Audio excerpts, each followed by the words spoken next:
Hello दोस्तों, मैं अमरदीप कादियान। नमस्ते, प्रणाम, सलाम वालेकुम, सत श्री अकाल, जय मसीह की, राम राम जी, जय माता की। दोस्तों, आपका स्वागत है मेरे यूट्यूब चैनल डिसेंट एडवाइस में।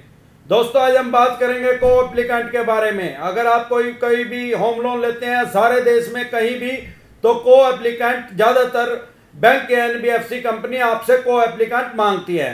को एप्लीकेंट बनने का क्या फायदा है, क्या घाटा है, और को एप्लीकेंट और गारंटर में क्या फर्क है। ज्यादातर सामान्य बोलचाल की भाषा में लोग को एप्लीकेंट को ही गारंटर ही समझते हैं, गारंटर को ही कोई एप्लीकेंट समझते हैं कि अगर मैं को एप्लीकेंट बनाऊं तो मैं गारंटर ही बन गया हूं। पर गारंटर और को एप्लीकेंट में बहुत फर्क है, जिसके बारे में आज हम विस्तार से चर्चा करेंगे। दोस्तों, सबसे पहले हम कोई भी होम लोन लेने से पहले बेसिक बात समझेंगे। अगर हमें कोई प्लॉट का लोन लेना है, कोई फ्लैट लेना है, या कोई बना बनाया मकान लेना है सारे देश के किसी भी कोने में, उसको लेने से पहले हम उसकी प्रॉपर्टी की बेसिक चीज समझेंगे। होम लोन तो बाद की बात है।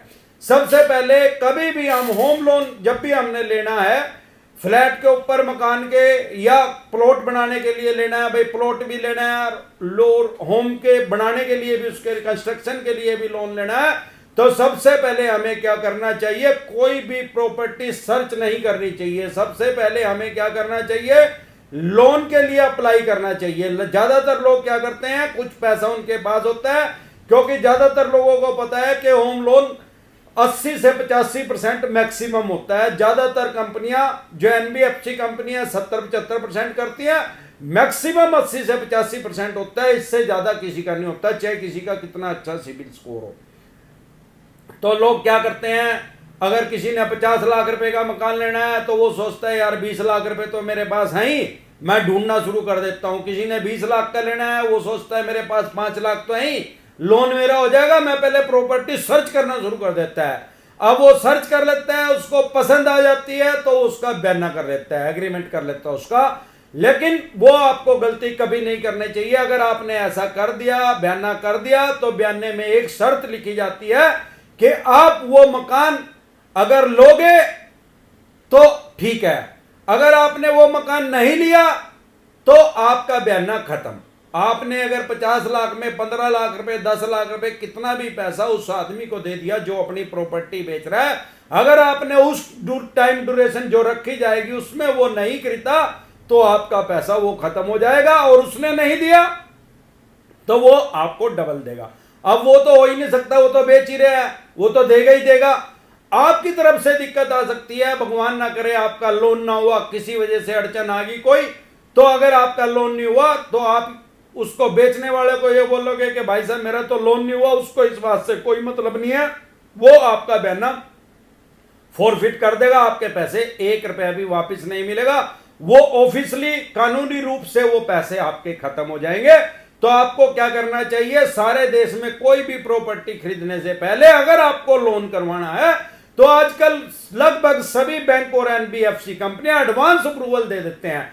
आप अपने डॉक्यूमेंट सारे लेके जाइए और बैंक से या एनबीएफसी कंपनी जहां से आप लोन करवाना चाहते हैं वहां पे आप जाइए, अपने डॉक्यूमेंट दिखाइए और उनको बोलिए सर कि मुझे इतने लाख रुपए का लोन चाहिए।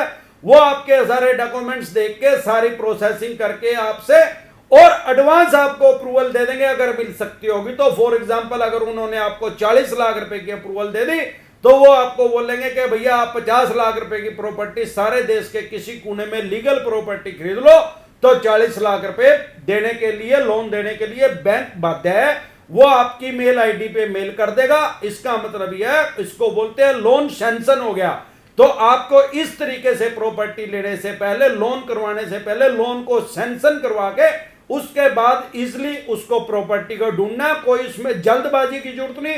उसमें लगभग सभी बैंक लोन सैंक्शन होने के 6 महीने का आपको टाइम देते हैं कि 6 महीने के अंदर अंदर आप कहीं पे भी प्रॉपर्टी सर्च कर लो, आराम से ढूंढ लो, और 6 महीने में इजिली मिल भी जाती है। अगर फिर भी किसी वजह से आपको आपके रेट में, आपकी पसंद की प्रॉपर्टी नहीं मिल रही, तो बैंक कुछ थोड़ी सी फीस और 2, 4, 5, 7 हजार रुपए लेके उसको अगले 6 महीने के लिए एक्सटेंड भी कर सकता है, कर देता है, जहां तक मेरे देखने में आया है।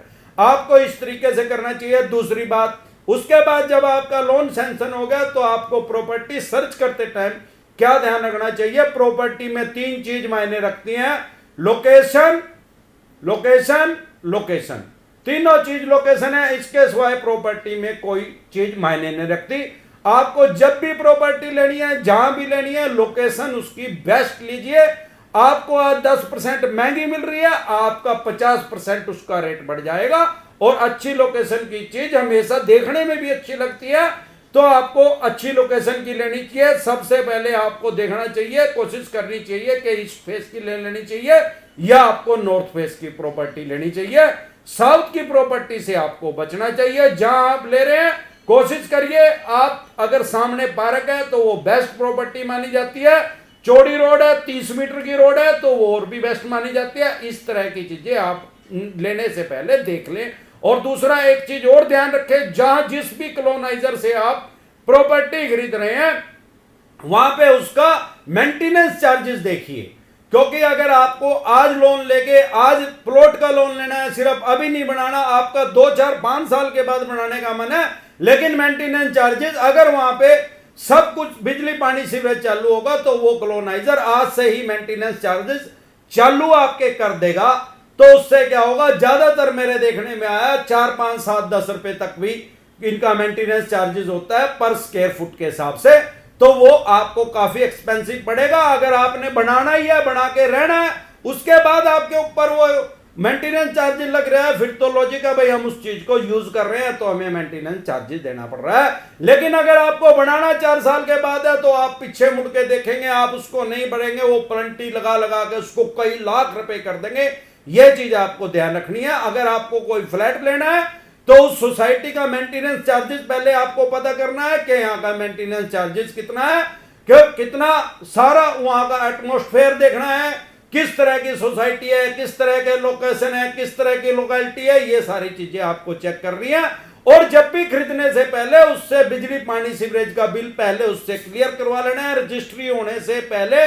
और रजिस्ट्री होने से पहले ही उस आदमी से कब्जा खाली करवा लेना है। कब्जा खाली करवा के उसको चेक करना है।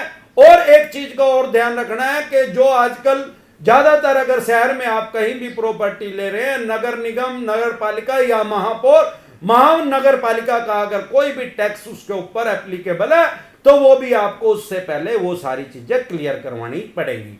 अब बात आती है कि को एप्लीकांट, बैंक में को एप्लीकांट कौन बन सकता है?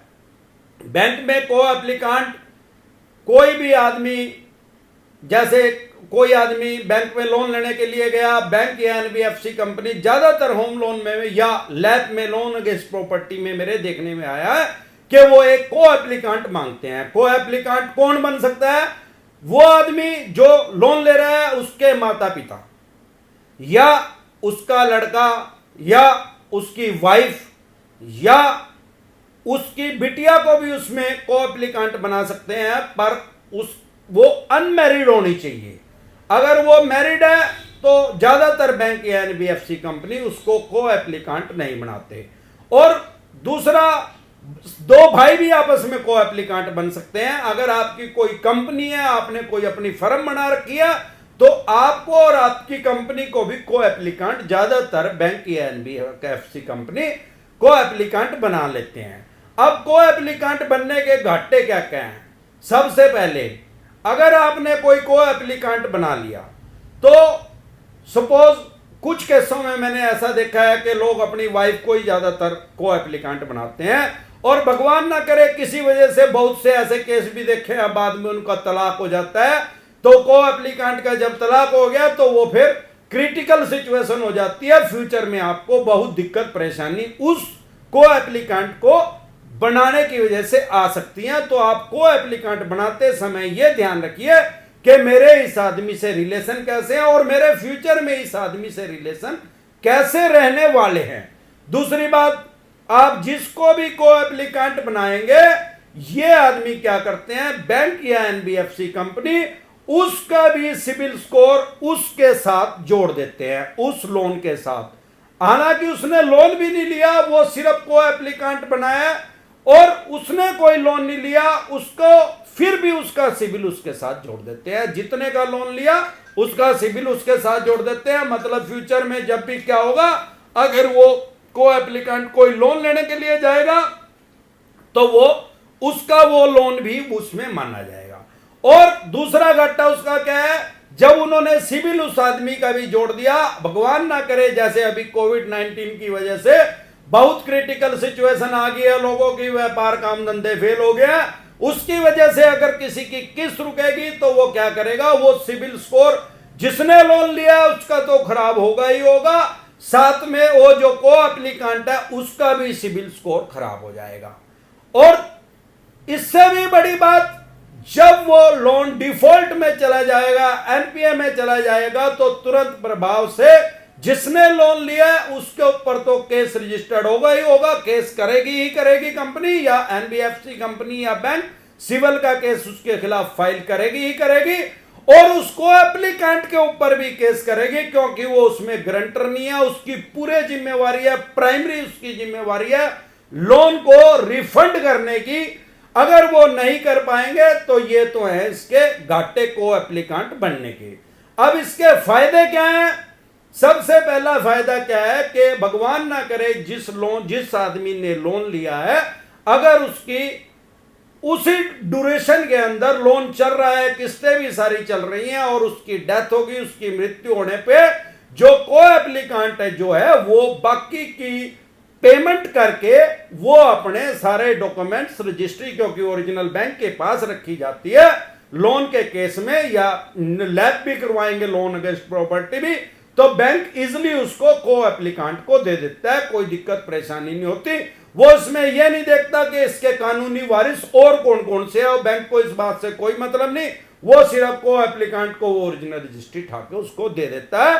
अगर उसमें को एप्लीकेंट नहीं बनाया गया किसी को और उस आदमी की मृत्यु होगी और दूसरे आदमी, उसके माँ बाप भाई बहन बहुत से आदमी आके वहां पे क्लेम करते हैं और वो अपने बाकी का पैसा भी बैंक का देना चाहते हैं और वो रजिस्ट्री देना चाहते हैं, तो बैंक नहीं देगा। बैंक कहेगा भाई मुझे क्या पता इसका उत्तराधिकारी कौन था, आप कोर्ट में जाओ, फिर वो कॉम्प्लिकेटेड हो जाता है, कोर्ट में जाके फिर लंबा प्रोसीजर हो जाता है। इसका एक फायदा ये है। दूसरा एक इसका तीसरा फायदा क्या है कि बहुत से जो को एप्लीकेंट बनते हैं, तो अगर किसी आदमी की एलिजिबिलिटी उतनी नहीं है उसके कागजों के हिसाब से, फॉर एग्जांपल वो 1 करोड़ रुपए का लोन लेना चाहता है और 1 करोड़ रुपए के लिए वो एलिजिबल नहीं है, वो अपनी वाइफ को, बेटे को, मां को, बाप को, किसी को मिलाना चाहता है, अगर उनकी भी अर्निंग है तो वो उसके साथ क्लब हो जाती है और फिर वो इजिली लोन हो जाता है, क्योंकि को एप्लीकेंट को भी लोन उसका भी हो जाता है और जो ले रहा है उसका भी हो जाता है। इसमें उनको कोई दिक्कत परेशानी नहीं होती। और एक फायदा और क्या है को एप्लीकेंट बनाने का, अगर किसी आदमी की उम्र 55 साल है, अगर वो लोन लेने के लिए जाता है और लोन की वो टर्नओवर 20 साल की करवाना चाहता है, तो 20 साल के लिए उसको कोई भी बैंक या एनबीएफसी कंपनी 20 साल के लिए लोन प्रोवाइड नहीं करेगी। लेकिन अगर वो अपने साथ अपने एक हिस्सेदार को मिला लेता है, को एप्लीकेंट किसी को दे देता है, वो उसकी उम्र 30, 35, 40 साल है, तो उसके फिर उस आदमी का इजिली 20 साल के लिए लोन हो जाता है, उसमें कोई दिक्कत किसी तरह की समस्या नहीं आती। अब एक चीज और, को एप्लीकेंट और गारंटर में क्या फर्क है? गारंटर में और कोई एप्लीकेंट में दिन और रात का फर्क है। जो को एप्लीकेंट है उसकी पूरी जिम्मेवारी है वो लोन को रिफंड करने की, वो प्राइमरी उसकी जिम्मेवारी उसकी भी उतनी है जिसने लोन लिया और उसकी भी उतनी है जो को एप्लीकेंट है। लेकिन गारंटर का सेकेंडरी पार्ट में गारंटर के ऊपर ब्लेम आएगा, गारंटर को बैंक बुलाएगा, गारंटर को भी कोर्ट में घसीट सकता है। लेकिन सेकंड नंबर पे जब लोन जिसने लिया है वो और को एप्लीकेंट किसी भी कीमत पे बैंक का लोन वापस ना करे, उनके ऊपर केस भी हो गया, तो बैंक गारंटर को पकड़ेगा, अदरवाइज बैंक गारंटर को कभी कुछ नहीं कहता। गारंटर जो होता है वो पर्दे के पीछे होता है। लेकिन इसमें क्या होता है, कभी भी जैसे को एप्लीकेंट है वो तो लोन में पार्टनर बन सकता है, उस प्रॉपर्टी में भी पार्टनर बन सकता है, उसकी भी ओनरशिप उसके नाम आ सकती है को एप्लीकेंट के नाम। लेकिन कभी भी कोई भी बैंक या एनबीएफसी कंपनी गारंटर को उसमें पार्टनर बनने के लिए अलाउड नहीं करती। वो ओनरशिप जिसकी होगी उस आदमी को कभी भी बैंक या एनबीएफसी कंपनी उसको पार्टनर नहीं बनाने देगी। लेकिन आजकल देखने में यह आया कि जैसे अभी मैंने पहले आपको बात करी कि वो जो कागज है को एप्लीकेंट को दे देती है, और इसमें एक चीज का और फायदा होता है, जैसे कोई दो आदमी को एप्लीकेंट, एक आदमी को एप्लीकेंट बन गया, एक मेन बन गया जिसने लोन लिया, तो आजकल जितने भी लोन होते हैं उनका लोन सिक्योर होता है। ऐसा कोई लोन नहीं होता, कोई भी बैंक या एनबीएफसी कंपनी बगैर उसका लोन का इंश्योरेंस किए उसको लोन देती नहीं है। इसको बोलते हैं लोन सिक्योर, ऋण सुरक्षा। फॉर एग्जाम्पल, किसी आदमी ने 20 साल के लिए लोन लिया और 8 साल के बाद उसकी मृत्यु हो गई, तो उसको 12 साल की वो किस्त नहीं देनी पड़ती, क्योंकि वो जो 12 साल की किस्त है वो इंश्योरेंस कंपनी उसकी भर देती है। अगर उसकी 2 साल के बाद मृत्यु होगी तो 18 साल की किस्त भर देती है, 18 साल के बाद हुई तो वो 2 साल की किस्त जो है वो इंश्योरेंस कंपनी पे कर देती है। और उसमें क्या होता है, उसमें वो ये मेंशन कर सकता है जो लोन लेने वाला है कि भाई मैं अपना इंश्योरेंस करवा रहा हूं, ये जो मेरा को एप्लीकेंट है मैं इसका कोई इंश्योरेंस नहीं करवा रहा हूं, क्योंकि ज्यादातर लोग अपनी वाइफ को बनाते हैं और 90% लेडीज जो हैं वो आज भी हाउस वाइफ है, उनकी कोई अर्निंग नहीं है। अगर वो आदमी बीच में से हट जाता है तो वो जो को एप्लीकेंट है वो उसको पे करने की स्थिति में नहीं रहती, तो वो क्या करता है, जो अर्निंग मेंबर है जिसने लोन करवाया वो अपना इंश्योरेंस करवा लेता है, ना कि अपनी वाइफ का। वो ये बोलता है कि भैया अगर मैं नहीं रहा तो ये मेरा इंश्योरेंस कंपनी ये दे देगी, और को एप्लीकेंट को वो रजिस्ट्री के पेपर उसको मिल जाएंगे, बैंक से एनओसी मिल जाएगी, तो उसको किसी तरह की कोई दिक्कत परेशानी इसमें आने वाली नहीं है अगर उसने को एप्लीकेंट बना रखा है। तो इस तरह से आपको समझ में आ गया होगा कि को एप्लीकेंट क्या होता है, ग्रंटर और को एप्लीकेंट में क्या डिफरेंस होता है। ग्रंटर किस वजह से लेते हैं, ग्रंटर कभी भी उसके अंदर ओनर नहीं बन सकता। को एप्लीकेंट बनने के फायदे क्या है, को एप्लीकेंट बनने के नुकसान क्या है। तो आज के लिए बस इतना ही, कल फिर मिलते हैं एक नए टॉपिक के साथ। तब तक के लिए आप मेरे चैनल में अपना प्यार और आशीर्वाद बनाए रखें। वीडियो अच्छी लगी हो तो प्लीज लाइक करें, शेयर करें, सब्सक्राइब करें और बेल आइकन का बटन दबाना ना भूलें। नमस्कार।